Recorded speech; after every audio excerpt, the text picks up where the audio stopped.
Hello, my fellow sovereigns. Get ready to get simple and strategic with your business. If you have been struggling to reach that six-figure marker in your business, then I have brought an amazing guest who is exceptionally skilled at doing what Einstein calls genius, which is making the complex and making it simple.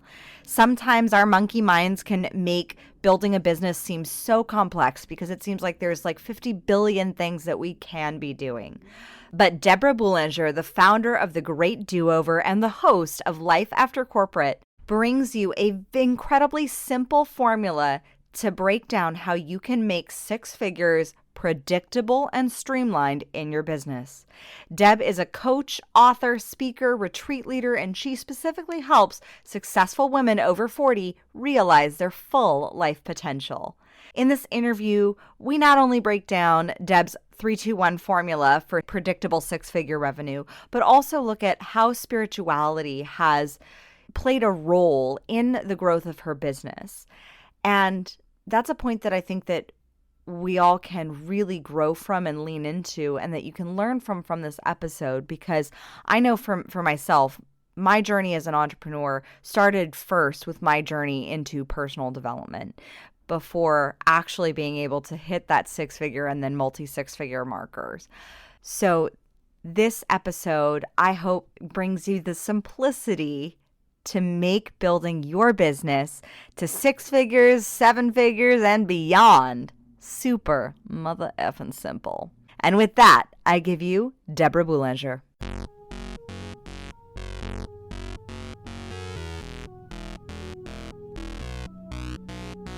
Welcome to the Princess and the Bee podcast, the place to be to build your empire as queen of your body, business, and life. I'm your host, Kimberly Spencer, founder of CrownYourself.com, and I'm an award-winning coach, Amazon best-selling author, and multi-passionate entrepreneur.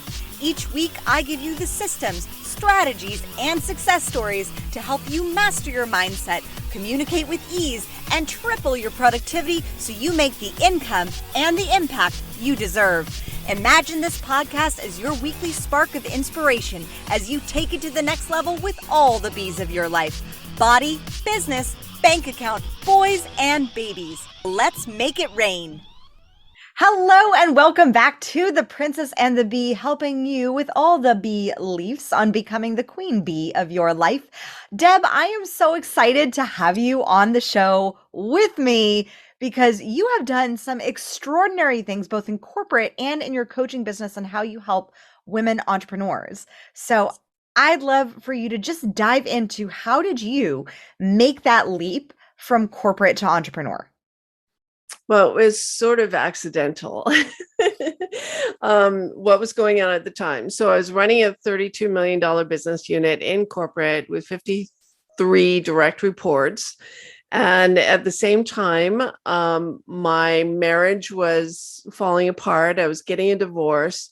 And menopause hit me early and hit me like a ton of bricks. And it was like, we need to hit reset here. And it turns out that I got a divorce. I left the company I was working for, launched a coaching business, started working from home, and started taking care of me for the first time in like 25 years. So it was an amazing opportunity, but it was no real desire to like, oh, I want to be an entrepreneur. It's more like my life isn't working the way it is right now. What is that next thing for me? What habits did you see change most drastically in your self-care before the great well, it was the great do-over, right? The great do-over, and to now the what you are experiencing, and to now the habits that you have as an entrepreneur? Yeah. So back then it was a total overhaul. I had a team of people, I call them Team Deb, and it started with my kick-ass therapist. I had a personal trainer. I had a health coach / nutritionist. Really, I was leaving no stone unturned. And then I was also going on extensive silent meditation retreats. So really bumping up the spiritual practice. And it was on, I think it was that second silent meditation retreat where you can shut your mouth, but you can't shut off your mind, where I was sitting on the meditation cushion and I got this vision that I was meant to be coaching other women. And originally I thought it was other women in midlife who needed a great do-over too. And that's where I started. And eventually my business migrated into blending my corporate career as someone who is an expert in product development in the services space, pricing, packaging, messaging, product marketing, and my coaching business. Because what I noticed was that all these other women in these masterminds I was joining had these brilliant ideas, but they really didn't have a business. And I knew how to create a business model from scratch based on something that doesn't exist yet. And I think when that light bulb went on, that's when the great do-over became, we added the launch lab to that. And I started coaching women in midlife, usually, who were ready to launch a business. I think that you brought such an amazing point about that. So many women have so many great ideas, but they don't know how to build a business around it. So what are the biggest belief systems that you see standing in the way of women? Is it an education standpoint? Are we just not trained to build a business? Is it a skill set component? Is it the self-sabotage, self-limiting belief part? What is the biggest piece that you see that you need to shift with your clients? I think it's a little bit all of the above. Some of my clients are over-educated in entrepreneurship. They've taken too many courses. They've drunk the Kool-Aid on, do this group program and make money in your sleep. And they're frustrated and they're doubting themselves because it didn't work the way that coach or teacher explained to them that it would. So I think part of it is mindset and realizing that you don't know what you don't know, and not to make sure, I always like to say, make sure there's water in the pool before you dive in, and I think too many just trust the process and just think, oh, I've got this course now. Let me just buy some Facebook ads. Let me just market it. And if I build it, they will come. And then there's this huge disappointment that, oh, I built it, but no one did come. Maybe I'm not good enough. And so I think that fosters all of the doubts and insecurities when in effect, it's just that you probably had a good idea. You didn't test it out before you invested in building out the services and the marketing to sell it. And what is the biggest piece that most women miss when it comes to testing? Because what I've seen is I've seen so many women, when they think of the concept of testing, that suddenly that test, especially when it fails, turns into an identity crisis. Yeah. So I think before you build anything, you just start having conversations with real humans and you find out what is the gap in the marketplace that other people are missing. What is the problem that needs solving that I can get excited about and I have the skills to solve, and that stirs up my passion for doing something with meaning? And where are those people? And what is it that they really want? And what would be the outcome for them? What would that be worth to them? How would that change their lives or their business or the outcomes that they're experiencing right now? And making sure that you have demand before you build supply. It's really super simple. But in that process of being curious on what people think and what they really need, you get to uncover all of these hidden gems that no one else is paying attention to. And that's how you stand out as a market leader, by solving a new problem or solving it in a new way, or even just positioning yourself differently than everyone else in your category. When someone's looking at positioning and branding, especially when it comes to pricing, how Mhm. do those two correlate? I'd love to hear your insight on that one, because I know when so many coaches start into the business, they're like, I was guilty of this too. When I first started coaching, doing body image and wellness coaching, I was charging $100 a month for 4 sessions out of my car. Once I got a skill set acquired of learning NLP, timeline therapy, and hypnosis, once I created a process, then I had a sellable process that I was very comfortable with, and I raised my prices to 2,000. And it's been onwards and upwards since then, testing price points on how high I can go. But when it comes to new entrepreneurs, new coaches, new consultants, what is a strategy for pricing that you have found really works? Well, I'll start by what doesn't work because I think that's equally informative. And most of the time we get caught up, or new, especially women entrepreneurs get caught up in what is my time worth? And and then charging by Yep. the hour.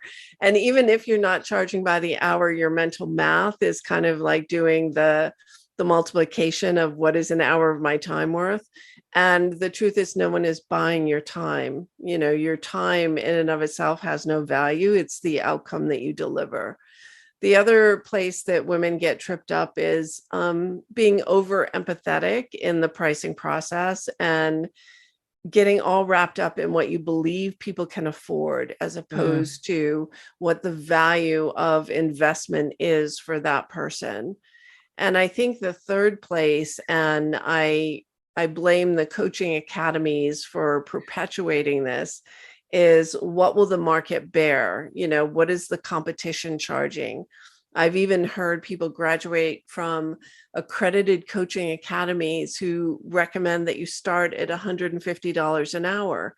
And with thoughts like that, you'll be living in your car, not just delivering services in your car. Yeah, and it goes back to that employee mentality of hours for dollars versus and true entrepreneur mentality, which means that sometimes the less you work, that actually the more you can make. Like your time and money are not correlated and both can be exponentially increased. I mean, we only have 24 hours in the day, but we don't have to correlate the amount of money to that 24 hours.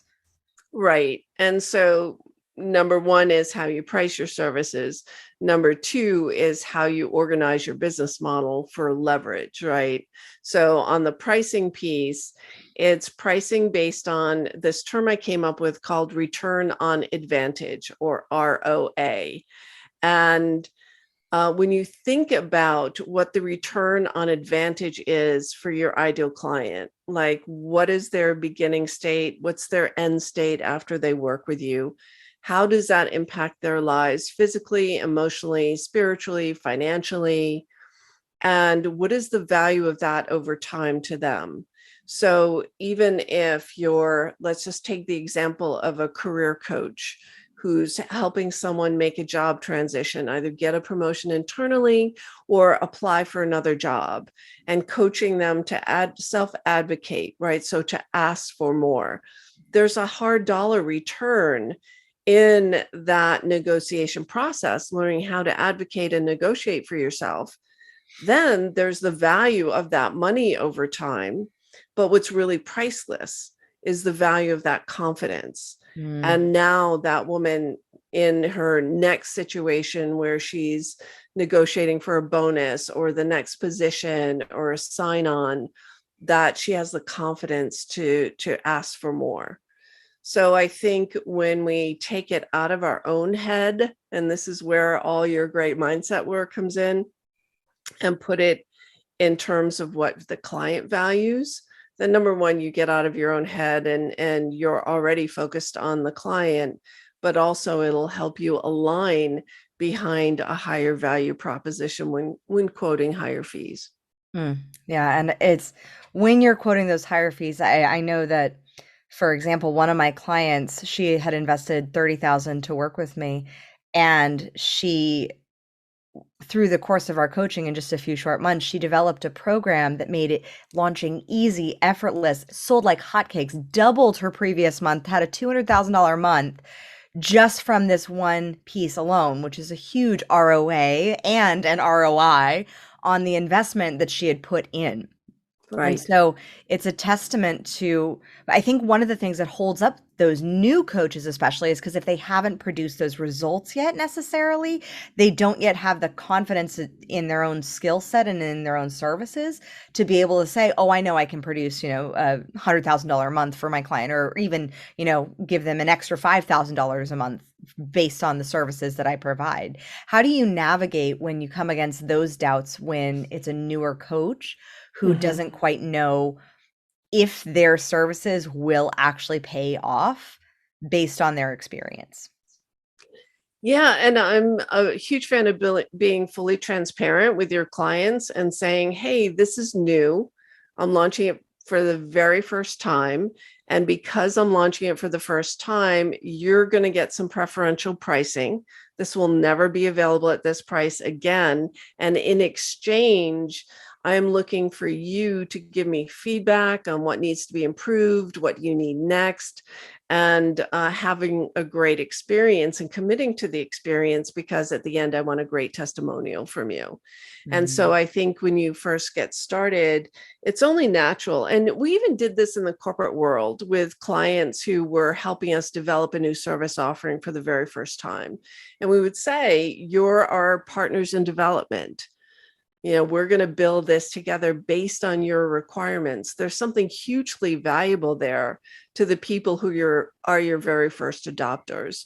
And what I've found is when you take that approach, not only do you serve them well because you've built it around their needs, but then they tend to re-up, they tend to bring their friends. And so that's the most important thing in the product development process. And that's what most of these online coaching programs and group programs and course creators don't teach you, is that you don't build it and then sell it. You build it while you sell it first, and then you build it with your ideal clients for the very first time. Yeah, you're working backwards instead of I like to look at it from this time perspective to circle back on the concept of time. If let's say it takes you 3 to 6 months to build out your course, you've built the product before you've even tested it. And I just read the most amazing quote, and I forget who said it, but I will leave it in the comments and in the description. He said that every business plan basically goes out the window as soon as your product meets the customer, because Right. then the whole plan of how you develop to market it and launch it, if the customer's not buying, if the customer doesn't react well to it, you're screwed out of 3 to 6 months of your time Yeah. versus And all that money. and all the money Like, that you invested into the process and into building it versus building it with your initial customers and clients, which also builds that stronger form of community. yeah, it does. And it brings ownership to not only you to deliver on your services, but for the client to be an active participant because they now have ownership in a way of the end result of the product, which is very Yeah, exciting for them. 100%. 100%. And by the way, that this is the basic process for product development that will serve you throughout your entire journey of building out that client value ladder. I've always built a product with my ideal clients. And the Launch Lab was one that I built in 2018, I think 2017, 18, I think 2016, I was coaching people one-on-one. And I started repeating myself over and over again. It was annoying. I didn't want to be teaching the same thing to individual people. So I decided to record those trainings and then just invited all my one-on-one clients into a group setting so that they could meet each other and we could have conversations and mastermind. And that became the Launch Lab. And then I began building out the modules. You just have to be 1 week ahead of your ideal clients, build out your orientation in module 1, and based on where they are at the end of that, build out the second one, and so on. I haven't had to adjust that program in the last 5 years.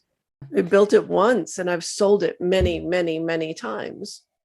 And that's such a testament to your strategy of and the thought process, also the mindset of that entrepreneur, because so often the solopreneur struggle happens when you build something, do something, and it could be a repeatable task that you could either use and repurpose and sell, or use and then or do and then delegate to someone else once you teach them how to do it. But if you aren't documenting that journey along the way, that's when you come into those repeated, constant things that you're like, I thought I shared this with that client. Oh no, wait, Mhm. that was the other client. It's the same dang lesson. Same is true with building out a team. It's like, oh, I thought I already taught so and so how to do that, and oh no, I didn't record it, so now I have to do it again. And so it's that continuation process of looking at those exponential returns that you can get for the amount of time that you are spending. And so I know that you mentioned earlier on that sitting on a meditation pillow and having that spiritual space really served you in creating your company. How has your spirituality and your connection with God, source, universe, whatever it is that you label it to be, grown as you've developed and grown your company? I think it's evolved and it has taken different shapes. So, in those early days, I was very connected to my Buddhist meditation center, going every year, just diving into some of the teachings. And then it kind of became more law of attraction focused and consuming a lot of Bob Proctor and Abraham Hicks and learning about my power of manifestation, and then diving into things like the gene keys and all of this metaphysical stuff, or resources, I should say. And then, because this entrepreneurial journey will just kick up all your stuff. It certainly will. So there were stones that weren't being turned over in those processes, which I felt needed, stronger guidance. And a couple of years ago, I was invited to speak at a retreat for Black women ministers. And it was by a friend of mine. And I said, well, what do you think I'm going to share here that could be helpful? She said, I want you to talk about entrepreneurship. And I realized that being a minister in a church was very much like being an entrepreneur.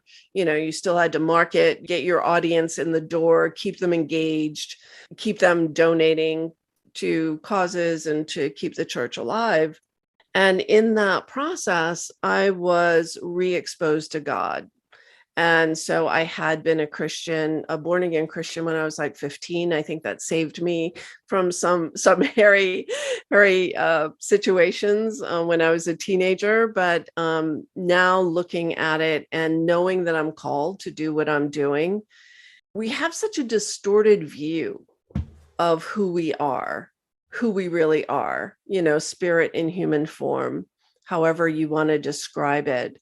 And we've taken on all these burdens and all this baggage from our personal experience, and none of it's true. So any mindset issues come from false beliefs that you've been taught along the way or that were reinforced in you somehow.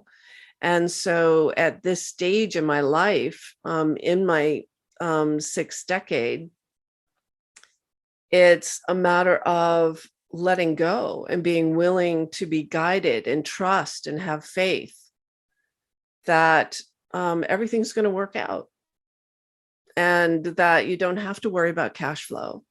Just show up. As long as I'm living in alignment with what I'm called to do, I'm living in my purpose, and I'm a good business person, that doesn't go out the window when you get into alignment and you start manifesting and putting spiritual tools into place.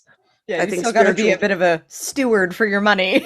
Like, exactly. I mean, the spiritual tools serve to make you a better business person in that you're getting your personality constructs out of the way. And so whatever holds you back, if it's imposter syndrome or I'm not good enough or indecision, procrastination, perfectionism, confusion, all of those mind states that keep you from really being who you are and calling forth the people that need to see you, then that's where trust and faith and spirituality come into my life right now. and I think you pointed out such a beautiful belief system that I've told many a client to borrow. I said, just borrow my belief system and your ability to figure something out. And I like to equate this to, like, I've now have the blessing of watching my second son learn how to walk. and see how he's figuring out the process and see like those moments of when he's like that has that confident look in his eye and he's like, I'm going to do it. I'm going to take a step. And then, he takes a step and then he falls on his butt. But that ability of trusting that you will figure it out. And because you're trusting in that ability and because your environment is also predominantly people walking around on two legs, it's normal. And so how important is it, especially with what you've created with like the Launch Lab and your business and with your clients, how important is it to surround yourself in an environment, and how do you get into those environments with people who are already doing what it is that you want to be doing? Yeah, that's such a great question. And choosing your coach and your mastermind circle or the people you surround yourself with is one of the most precious decisions that you'll make in your career as an entrepreneur every single year. So whether I stick with the coach that I'm with, it's really looking for someone in the market who is modeling what I want and who is also in alignment with my values and is expressing those values. So, and who is already, 2, 5, 10 steps ahead of me and can show me the path. And I think that's, you're not meant to muscle through this journey on your own. You're meant to have guides and Sherpas along the way.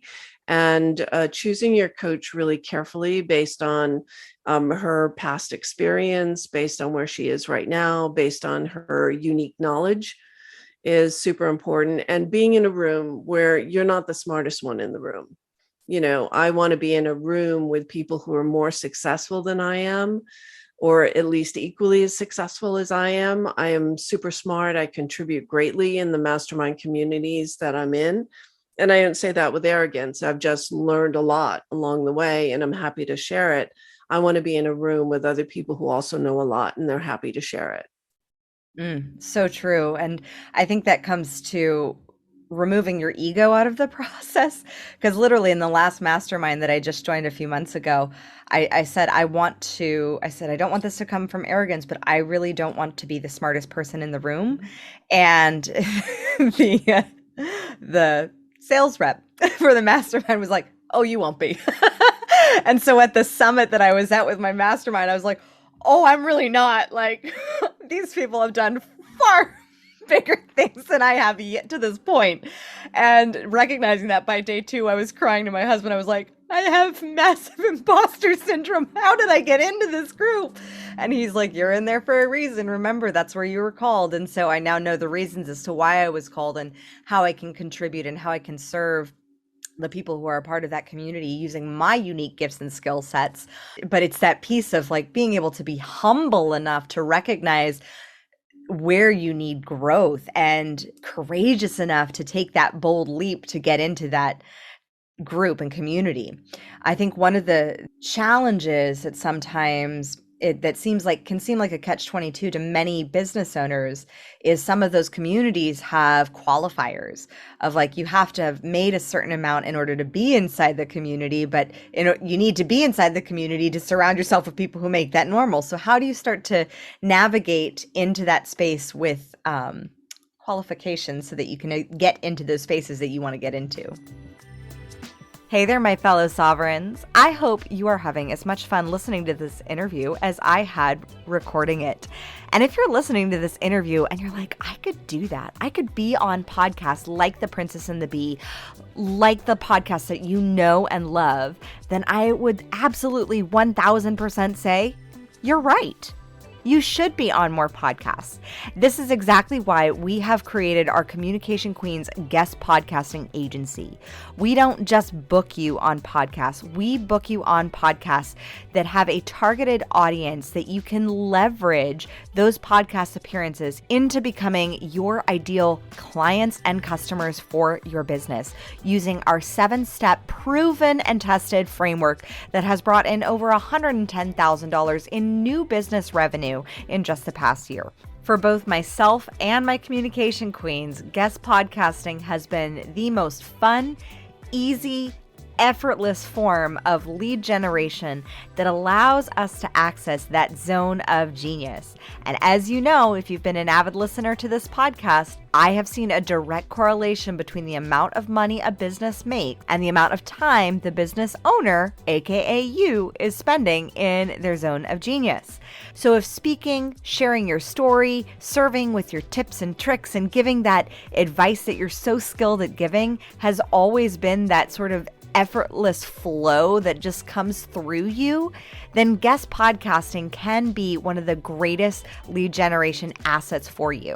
And My Communication Queens agency wants to show you how and support you in getting those bookings so that you get on the right podcasts with the right audience, with the right message, and you get the right clients coming into your business. Book a discovery call down below and let's see how we can get you profiting from guest podcasting.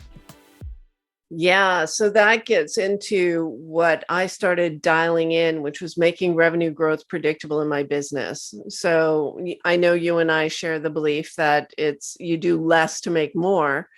And when I dialed in that formula, that marketing strategy that was really working for me and converting, then I easily got to the point where I would be admitted into those communities. But even before you do, you need to be in a community of where you are, So after the launch lab, which is really for people who are just getting started or in their first year, when they graduated, they were like, Deb, this was great. Now I'm starting to make money. What do I do now? And then it became the six-figure accelerator where we could make six-figure revenue growth predictable in your business. And you could add six figures to your top line year after year, and it could be reliable. And so that's kind of what you need to do, is be in a group where you need to grow to, so that you can get to this level. And then, of course, when you go up levels, you're going up your investment in those circles as well. So I just do this mental math. I'm curious if you do too, Kimberly. 10%. I feel like 10% of my top line revenue gets reinvested back into me, and gets invested into my coaching program or whoever I decide to align with as my coach. Yeah, I've seen that with 10%. And not only do I do that in my own business, but I've also seen that just consistently with those who have invested it with me as a coach, that typically it's about 10% of what they have either made in their corporate career or what they have or are making in their business to then grow to that next level. And that 10% seems to be like the sweet spot of just investing, and looking at, that's almost like in a way to just go back to a spiritual principle. That is something that's biblical. It's like 10% of tithing. Why not also go into that investment back into yourself and with what you're building and with what you're creating and birthing to create a beautiful world? Yeah, absolutely. And I use the metric both ways too. When I price my services, I look at, will I be able to deliver a 10x return on my clients for investing in this program? Yeah. And will I be able to grow them to that level and have that 10x, and 10x return is not just like a financial level as well. Cause there are certain things, like when one of my clients reconnected with her estranged child who she had kind of disconnected with since her divorce, you can't put a price tag on that.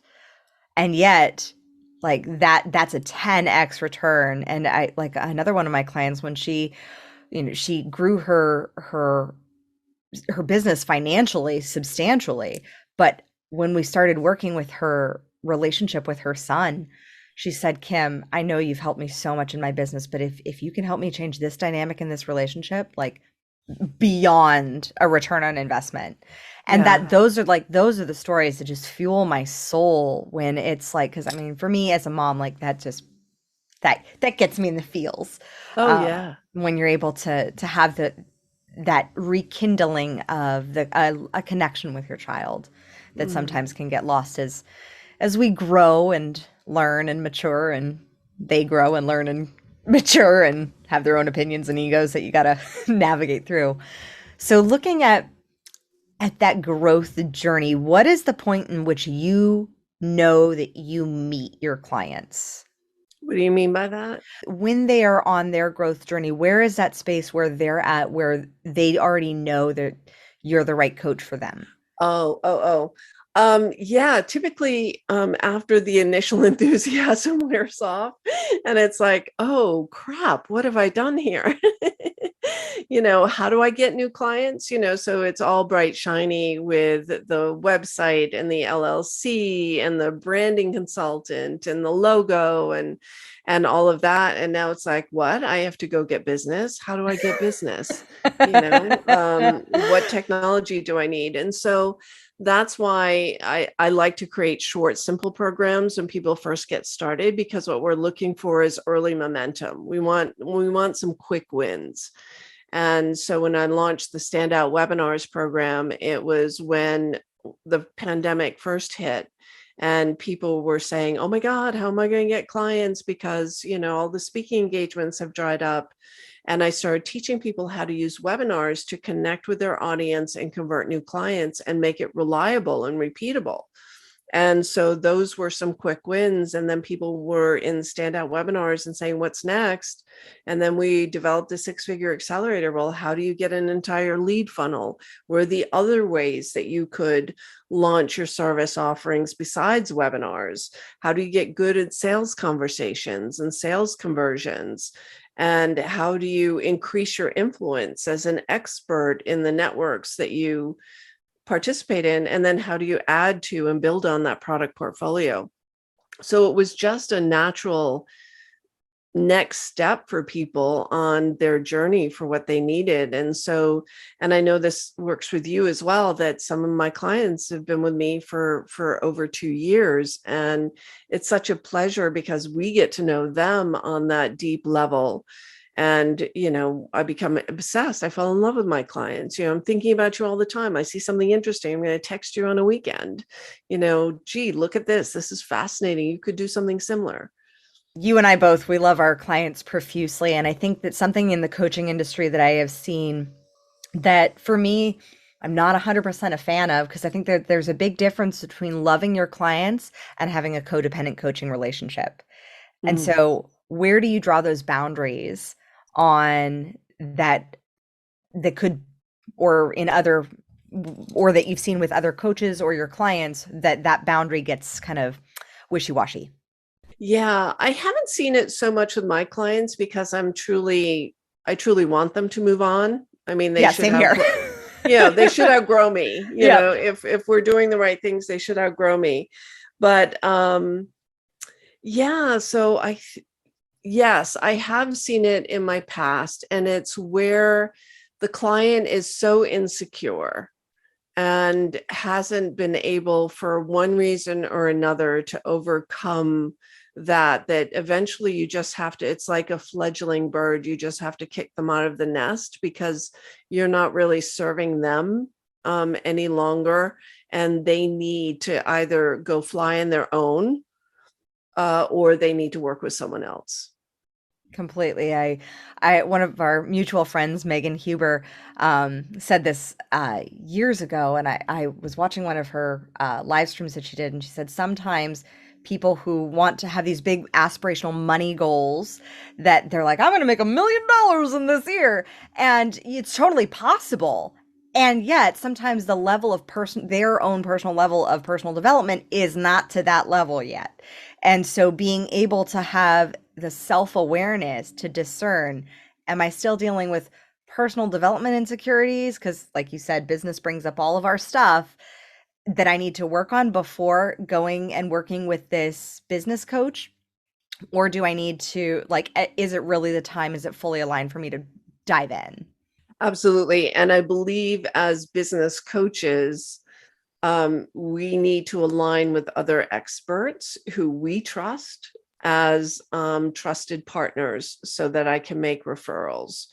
I don't intend, nor do I want to be all things to all people. I have my favorite branding experts. I have my favorite mindset experts. I have my favorite group program development experts, mentioning Megan. And so it's my pleasure to bring these people on in front of my clients to highlight them as experts, and my clients work with them. And I think that's great because then they're getting a well-rounded business education and aren't totally reliant on me for their success. And it's that also takes so much pressure off of us as coaches too. Of like, I am not the be all and end all. Like, here are all these other services. Like actually two of my clients I referred to a Zoom specialist, where she's just like, her specialty is just fixing that Zoom box so you show up looking amazing. And Shelly Golden, and she was awesome. But like the ability to delegate out those areas that are not your zone of genius. Like, I'm very clear on where mine is, and mine is like 100% in the business mindset of developing that and recognizing patterns in my client, looking at how and where can I delegate the other areas that are not my specialty, and know that, where that line is. And I think that takes a level of maturation as a coach as well, to be able to discern that. Yeah, 100%. So I would love, Deb, since I know that all of my listeners are going to be begging for this question, because you've already hinted at making six figures predictable multiple times. What is your secret? Making six figures reliable requires that you dial in your value proposition. So you know exactly what your value is. You have the right foundational offer, and you're consistent in your own behavior in doing what works. So there might be some trial and error. There might be some new skills building that you need to learn.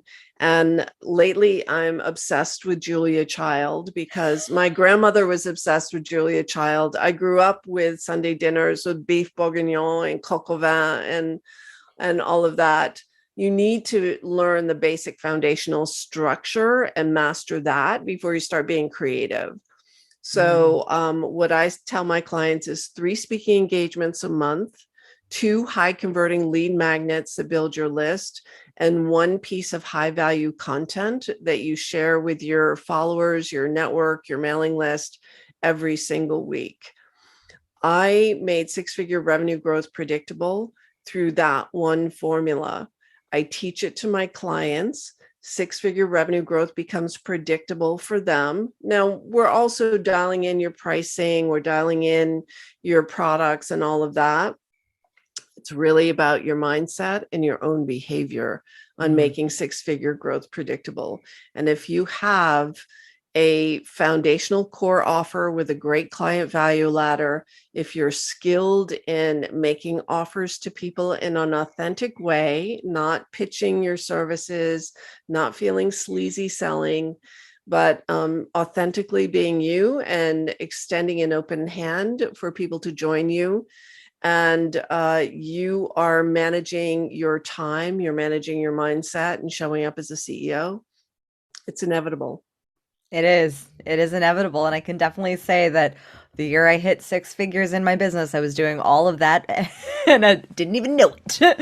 But that formula of the speaking engagements, of the consistency with content, and having that dialed in offer is essential. And when you do, I love that you broke down that formula into being so simple, because that's so many people get tripped up on the how, thinking, oh, well, now how do I get booked, and how do I do this? Well, there are courses and people that you can work with, like Deb, like myself, that can guide you in certain places on figuring out the how.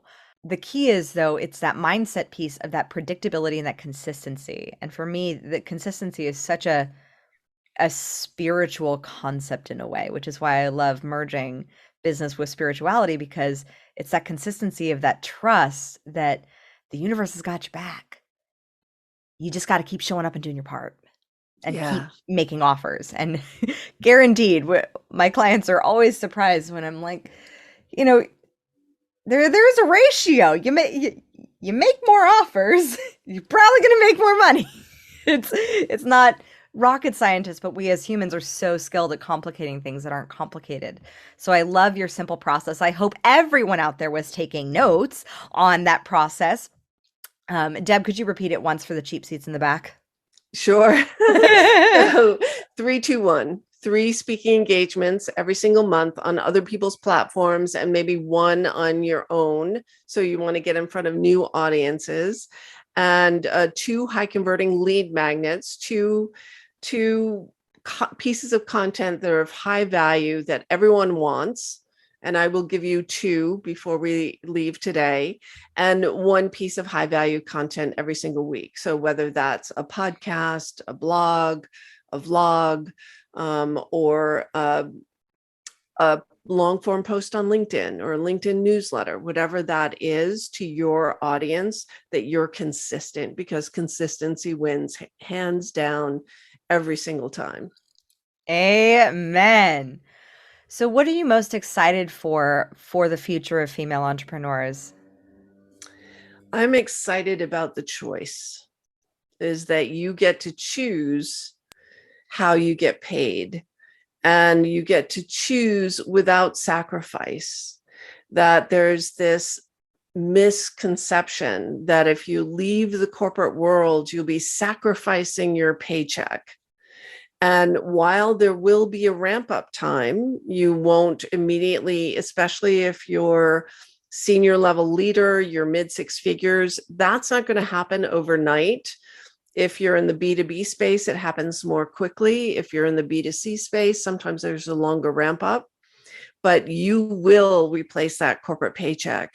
You will have more freedom. You will be able to make an impact. There is no glass ceiling on this side.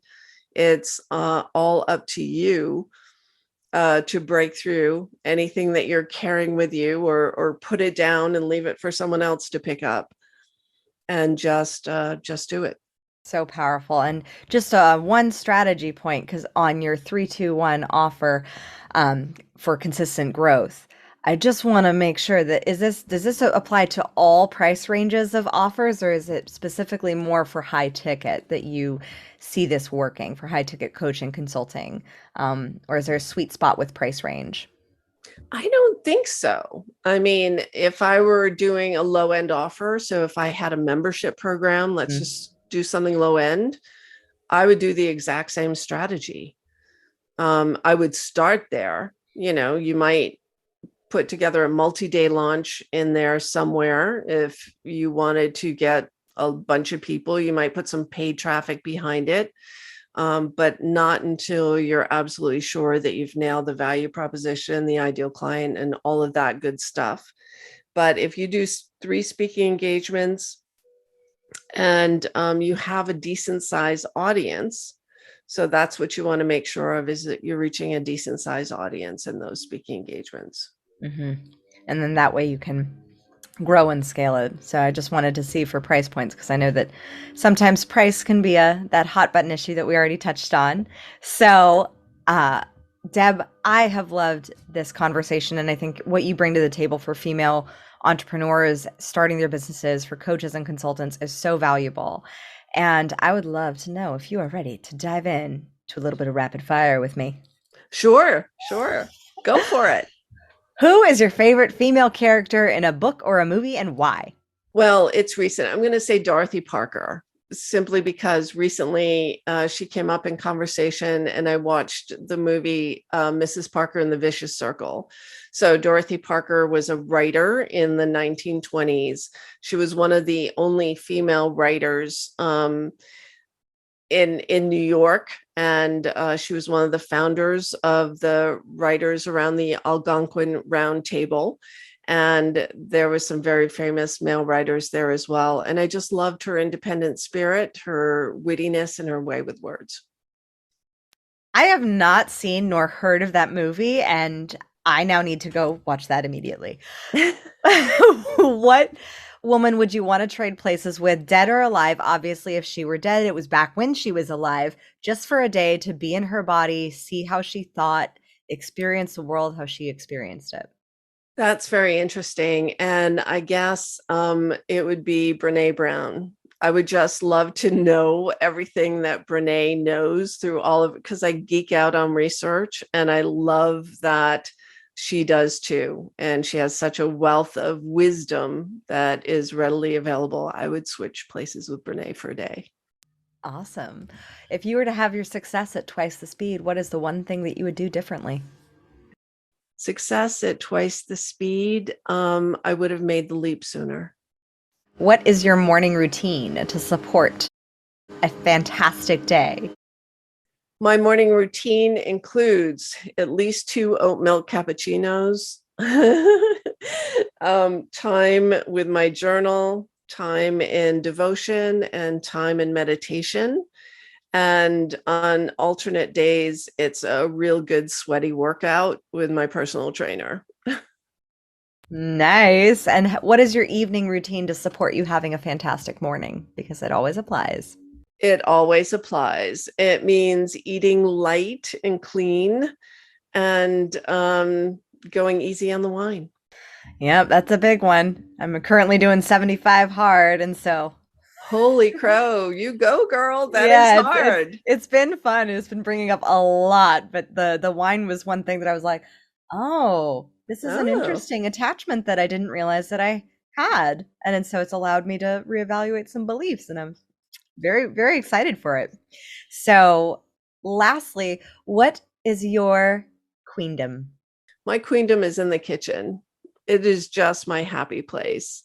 It's again at the end of my day, how I wind down is getting in the kitchen, chopping vegetables, preparing food, just kind of zoning out on the meditation of putting together great ingredients that produce a delicious result. I made a frittata over the weekend for a friend's late lunch, and it was the most beautiful friggin' frittata I've ever seen in my life. And it was so tasty. I mean, the way I layered the vegetables and designed them and the way I cooked it, I really have never made a frittata that beautiful before. Oh, gorgeous. I am not a cook, but my husband is a chef, and so I admire those who are epic in the kitchen because I enjoy the tastes and flavors and appearance of it.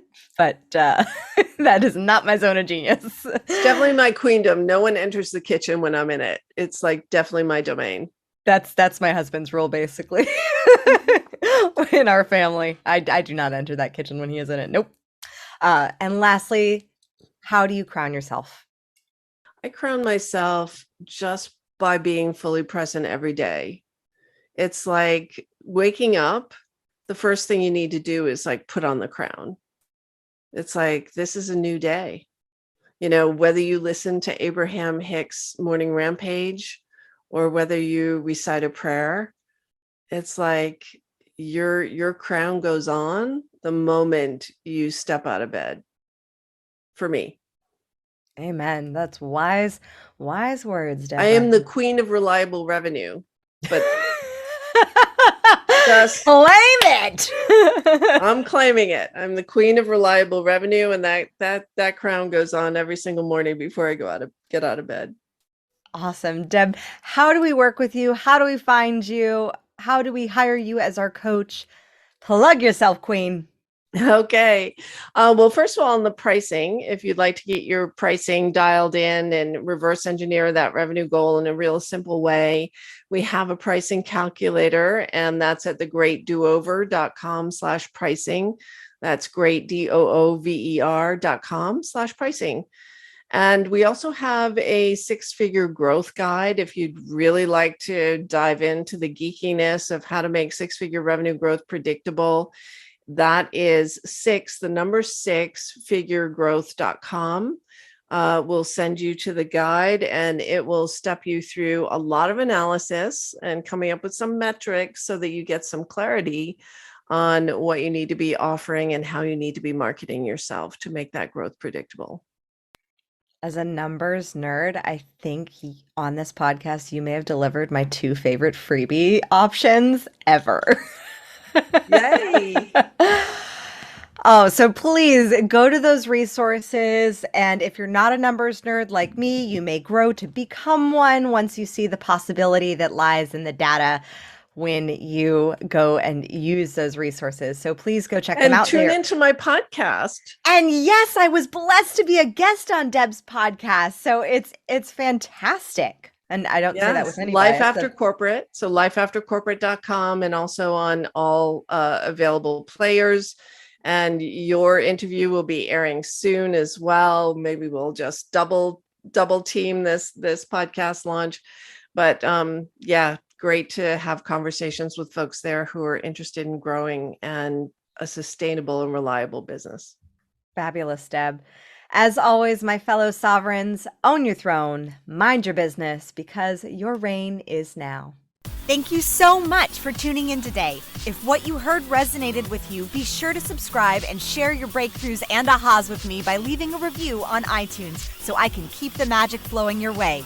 And if you aren't already following us on social media, come experience the extra inspiration and queenly convos on Instagram at Crown Yourself Now, or visit our website at crownyourself.com. I am so excited to connect with you in the next episode. And in the meantime, go out there and create a body, business, and life that rules.